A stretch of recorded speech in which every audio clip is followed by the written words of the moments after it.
حضرت عمر کا بیٹا مصر گیا، وہاں سے کمائی کر کے لایا، تجارت کرنے گیا، لاکھوں کا مال۔ کون سا باپ ہے دنیا میں جس کا بیٹا باہر سے پیسے لے کے آئے تو ابا تفصیل پوچھے کہ بیٹا کہاں سے کمائے، کہاں سے لایا، کتنے ملے، کیوں آئے؟ کون سا باپ تفصیل پوچھتا ہے؟ ابا تو کہتا لا صحیح اور تعریفیں کرتا ہے، میرا بیٹا بڑی کمائی کرتا ہے۔ کبھی پوچھا ہے اس سے کہ ڈیوٹی صحیح دیتا ہے کہ نہیں؟ کبھی پوچھا ہے کہ تو ایمانداری کی روزی لاتا ہے کہ حرام کی کماتا ہے؟ یہ باپ کی ذمہ داری ہے، یہ اماں کی ذمہ داری ہے۔ پھر کہتا ہے بیماری کیسے آ گئی، پریشانی کیسے آ گئی؟ تو نے کبھی سوال کیا اپنی اولاد سے؟ حضرت عمر فاروق رضی اللہ تعالیٰ عنہ کا بیٹا مصر سے پیسے کما کے لایا تو جناب عمر نے بلایا، فرمایا بیٹے اتنی تو تیرے پاس راس ہی نہیں تھی، تھوڑے سے تو پیسے لے کے گیا تھا، اتنی کمائی کیسے ہو گئی؟ اتنے تو پیسے نہیں تھے صاحب، کہاں سے کمائی لائے؟ اس نے کہا ابا جی وہ جو میرے چچا ہے نا مصر کے گورنر، آپ کے دوست، انہوں نے میری مدد کی ہے۔ فرمایا جتنے لوگ گئے تھے سب کی ہے مدد اس نے؟ کہا نہیں صرف میری کی۔ فرمایا تیری کیوں کی؟ تیری کیوں کی؟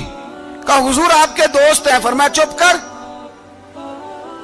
حضور انہوں نے مجھے اتنے پیسے دیے، میں نے کاروبار میں ڈالے تو نفع آیا تو میں ان کی رقم دے کے۔ فرمایا خاموش ہو جا، باقی جتنے لوگ گئے تھے سب کی مدد کی اس نے؟ کہا نہیں حضور صرف میری کی۔ فرمایا اس نے تیری مدد نہیں کی، اس نے خلیفہ کے بیٹے کی مدد کی، اس لیے کہ وہ خلیفہ کو اپنے حق میں نرم کر سکے۔ فرمایا آدھا مال تیرا ہے، آدھا مال غنیمت کا ہے، مال خزانہ کا ہے، مسلمانوں کا ہے، اس لیے کہ تو جو وہاں سے مال کما کے لایا ہے وہ اپنے باپ کے خلیفہ ہونے کی وجہ سے کما کے لایا ہے، لہذا رکھ ادھر۔ یہاں کہتے ہیں کدھر سے آیا، کیسے آیا، کون سا حساب دیں، کیا کریں؟ او بھائی حضرت عمر رضی اللہ تعالیٰ عنہ کا اپنی اولاد کے بارے میں یہ رنگ ہے۔ ایک جنگ سے نا خوشبو آئی، خوشبو بڑی مہنگی ہوتی تھی، عرب میں خوشبو آج بھی بڑی مہنگی ہے، وہ زیادہ استعمال کرتے ہیں۔ میری باتوں کی سمجھ آ رہی ہے میرے بھائیوں؟ بڑی مہنگی خوشبو تھی۔ جب وہ خوشبو آئی تو حضرت عمر نے کہا، گھر میں پہلے پہنچی حضرت عمر کے، چونکہ زیادہ عورتیں استعمال کرتی تھی گھر کے اندر خوشبو، مرد بھی لگاتے تھے۔ حضرت عمر نے اپنی بیوی سے کہا، آپ کی زوجہ تو تھی وہ بڑی خوشبو کو پسند کرتی تھی۔ حضرت عمر نے اپنی زوجہ سے کہا کہ خوشبو لاؤ، میں نے ایک عورت کی ڈیوٹی لگائی ہے، وہ خوشبو تول کے نا تو حصہ برابر صحابہ میں بانٹ دے گی۔ تو آپ کی زوجہ کہنے لگی کسی بی بی کی ڈیوٹی لگانے کی کیا ضرورت تھی، میں جو موجود تھی میں بانٹ دیتی ہوں تول کے حصہ برابر۔ آپ نے فرمایا نہیں تو رہنے دے، وہ فلانی بی بی بانٹے گی۔ حضور میں نے بھی بانٹنی ہے، میرے پہ کچھ حق ہے؟ آپ نے فرمایا نہیں، تو تفصیل نہ پوچھ، تو خوشبو دے دے، کوئی اور بانٹے گی۔ خاتون خانہ تھی نا، کہنے لگی نہیں مجھے بھی آج آپ کو بتانا ہی پڑے گا کہ کوئی جو بانٹ سکتی ہے تو میں کیوں نہیں بانٹ سکتی؟ زوجہ کہتی عمر نے بات کی تو میری چیخیں نکل گئی۔ حضرت عمر فرمانے لگے جب تو خوشبو بانٹے گی نا تیرے ہاتھوں کو بھی لگے گی، تیرے دوپٹوں کو بھی لگ جائے گی۔ اگر رب کریم نے مجھ سے سوال پوچھا کہ عمر خوشبو تو مسلمانوں کی تھی، تیری بیوی کے دوپٹے کو کیوں لگ گئی، تو میں اللہ کے حضور کیا جواب دوں گا؟ اگر اللہ نے یہ سوال کیا کہ تیری بیوی نے کیوں لگائی، وہ تو حصہ تھا مسلمانوں کا، تو نے تیری بیوی نے کیوں لگائی؟ تو فرمایا میں نہیں چاہتا کہ اللہ کے حضور مجھے اور تجھے باز پرس ہو، لہذا کسی اور کو بانٹنے دے۔ زوجہ روئی اور تڑپ کے کہنے لگی عمر مجھے لگتا ہے صبح قیامت بھی تیری بیوی ہونے کی وجہ سے اللہ مجھے جنت عطا فرما دے گا، تیری زوجہ ہونے کی برکت سے۔ بھائی یہ معیار رکھا، خدا کی قسم ایسا شخص تاریخ میں دوبارہ نہیں آیا۔ اتنا بڑا آدمی، اتنا بڑا شخص، اتنا بڑا آدمی، اور پھر رنگ یہ ہے کہ عمر 22 لاکھ مربع میل کا حکمران، 22 لاکھ، اور کھجور کے درخت کے نیچے مٹی کا ڈھیلا لے کے سو گئے ہیں، پرواہ کوئی نہیں، کوئی مسئلہ ہی نہیں۔ دو غلام ساتھ بیٹھے تو ایک روٹی حضرت عمر نے گھر سے منگوائی، تھوڑا سا سرکہ، تو غلام کہنے لگے ہم نے بھی کھانی ہے۔ فرمایا کوئی حرج نہیں، روٹی کو پیٹ بھر کے کھانا ضروری تو نہیں، 3 حصوں میں بانٹ لیتے۔ ایک آدمی آیا ہوا تھا مصر کا رہنے والا ملنے کے لیے، اس نے پوچھا عمر کدھر ہے، تو کہا وہ ادھر جاؤ مسجد میں بیٹھے ہوں گے، اور واپس آیا تو کہنے لگا وہاں تو 3 غلام بیٹھے ہیں۔ ایک روٹی بانٹ بانٹ کے کھا رہے ہیں, لگتا ہے کئی دنوں سے روٹی نہیں ملی. کہا 3 غلام تو کوئی نہیں, وہاں 2 ہی تھے, تیسرے تو امیر المومنین تھے. اس نے کہا نہیں نہیں 3 غلام ہیں, کپڑے بھی ایک طرح کے پہنے ہوئے, بلکہ 2 کے تو پھر صحیح ہیں, تیسرے کے تو زیادہ ماڑے ہیں. کپڑے بھی ایک طرح کے, کھانا پینا بھی ایک طرح کا, اور ان کا نشست برخاست بھی ایک طرح کی ہے, لہذا کوئی فرق نہیں. حضرت ابو ہریرہ کہتے ہیں میں لے کے آیا, اور جناب عمر کو جب میں نے کچی زمین میں تامت سمیٹ بیٹھے دیکھا تو میں رو پڑا. میں نے اس مصر سے آنے والے کو کہا تو اس کے جلوے دیکھ, اگر اس کی ذات میں اتنا حسن ہے تو محمد عربی کا مقام کیا ہوگا. یہ مقام غور ہے, مقام غور. 10 محرم کو لوگ دیگے پکائیں گے نا, نہیں پکانی ہے, کوئی بول دے نہیں ہاں نہ نہیں کر دے, پروگرام بدلیا تو نہیں دی عید کی کہ وہی کام شروع ہویا ہے لاسٹ ٹائٹ ہونے والا. کیوں جی, پکنی ہے نا دیکھیں 10 محرم کو انشاءاللہ تعالی, ہم بھی پکائیں گے انشاءاللہ, یہاں بھی پروگرام ہوگا. تو 10 محرم کو جو دیگ پکنی ہے تو ایسا نہیں ہو سکتا کہ 1 محرم کو حضرت عمر کے نام کی بھی کوئی پک جائے. اگر امام حسن حسین کے نام کی دیگیں پکیں تو جو امام حسن حسین کے سے پیار کرنے والے ہیں, جو امام حسن حسین سے, ہم لوگوں نے بھی عجیب رٹا اپنایا ہے نا, ہم لوگ بات کا ایک پہلو دیکھتے ہیں دوسرا نہیں دیکھتے. حضرت امام حسن اور حسین کو بھی نبی پاک نے شہید کہا, اور جناب عمر کو بھی رسول اللہ نے خود شہید فرمایا. فرمایا شہید ہے, خود فرمایا اپنی زبان سے کہ یہ شہید ہے, خود میرا عمر شہید ہے. تو ان کے نام کی دیگ نہیں پکنی چاہیے, اس طرف نہیں ہماری توجہ ہونی چاہیے. اور اہل بیت نبو, یہ بات میں پہلے بھی کرتا ہوں, آج پھر کرنا ضروری سمجھتا ہوں. اہل بیت کا پیار سن لو کان کھول کے, اہل بیت کا پیار اگر ہمیں کسی نے سکھایا ہے تو سیدنا عمر فاروق نے سکھایا ہے. اہل بیت نبوت کی محبت اگر کسی نے سکھائی ہے تو کس نے سکھائی ہے, بول کے بتائیے. حضرت عمر نے. اہل بیت کا پیار ہمیں حضرت عمر نے بول کر کے سکھایا ہے. بھائی یاد رکھیں,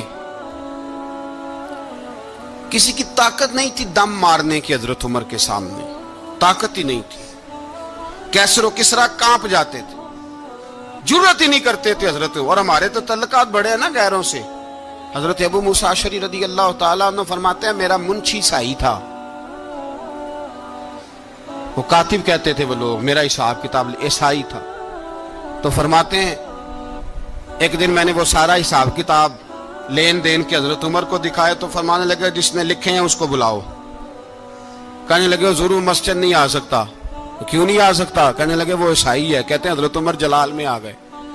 آپ فرمانے لگے جنہیں رب دور کرتا ہے تم کیوں قریب کرتے ہو, جنہیں اللہ دور کرتا ہے. فرمایا تم غیروں کو اگر عہدے دو گے تو اپنوں کا کیا بنے گا, اگر تم غیروں کو عہدے دو گے تو اپنوں کا. یہ سوچ ہے جو آج برما کے مسلمانوں کے لیے بھی ضروری ہے. کہا اگر تم غیروں کو عہدے دو گے تو اپنوں کا. ہم نے غیروں کو عہدے دیے تو دیکھا نا اپنے کس طرح کاٹے جا رہے ہیں. غیروں کو جو عہدے دے دیے جرانے سارے غیروں سے, روز دعویٰ ہوتا ہے چین ہمارا سجن ہے, چین ہمارا دوست ہے. او بھائی دوست ہے تو اس سے کہو نا کہ برما تو تمہاری ایک چھوٹی سی ریاست ہے, چین کے بغیر تو وہ سانس بھی نہیں لے سکتا. اس کو کہو نا اس حکومت پہ دباؤ ڈالے. لیکن ہم لوگوں نے غیروں کو عہدے دیے تو اپنے پس گئے. حضرت عمر کہتے تھے ذمی کا ہم ادب کریں گے, ذمی کافر کا ہم, ایسا کافر جو مسلمان ریاست کو قبول کرے, بدامنی نہ پھیلائے. ایک آدمی کو آپ نے دیکھا آنکھوں سے نابینا ہے اور بھیک مانگ رہا ہے, تو حضرت عمر کو نظر آ گیا. فرمایا کون ہو؟ اس نے کہا میں یہودی ہوں. فرمایا بھیک کیوں مانگتے ہو؟ کہا جب تک تندرست تھا مسلمانوں کو جزیہ دیتا تھا, بوڑھا ہو گیا ہوں کیا کروں. حضرت عمر نے گھوڑے کی پشت پہ بٹھایا, کافر کو گھوڑے کی پشت پہ بٹھایا اور بٹھا کے مدینے لائے. حضرت علی شیر خدا وزیر خزانہ تھے. فرمایا علی اس کا وظیفہ جاری کرو. کہا یہ کون ہے؟ فرمایا یہ یہودی ہے لیکن یہ ہمیں جزیہ دیتا رہا, بوڑھا ہو گیا بیچارہ, بھیک مانگنے پہ مجبور ہے, ہماری حکومت کے اندر رہتا ہے, اس کا پورا وظیفہ جتنا خرچہ اتنا وظیفہ لگاؤ. حضرت علی کہتے ہیں میں وظیفہ لگا رہا تھا اور وہ میرے نبی کا کلمہ پڑھ رہا تھا, وہ رسول اللہ کا کلمہ پڑھ رہا تھا. یہ مزاج, یہ نہیں کہ کافر. حضرت عمر نے گورنروں کو خط لکھے تھے کہ زبردستی کسی کو مسلمان نہیں کرنا, جہاں ان کی عبادت گاہیں بنی ہو گرانی نہیں, کوئی مندر کوئی گرجا ضائع نہیں کرنا. اسلام سب کو جینے کا موقع دیتا ہے, پر بے ایمانوں ظالموں بدذاتوں تمہیں یہ کہتا ہے کہ ہم تمہیں جینے کا موقع دیتے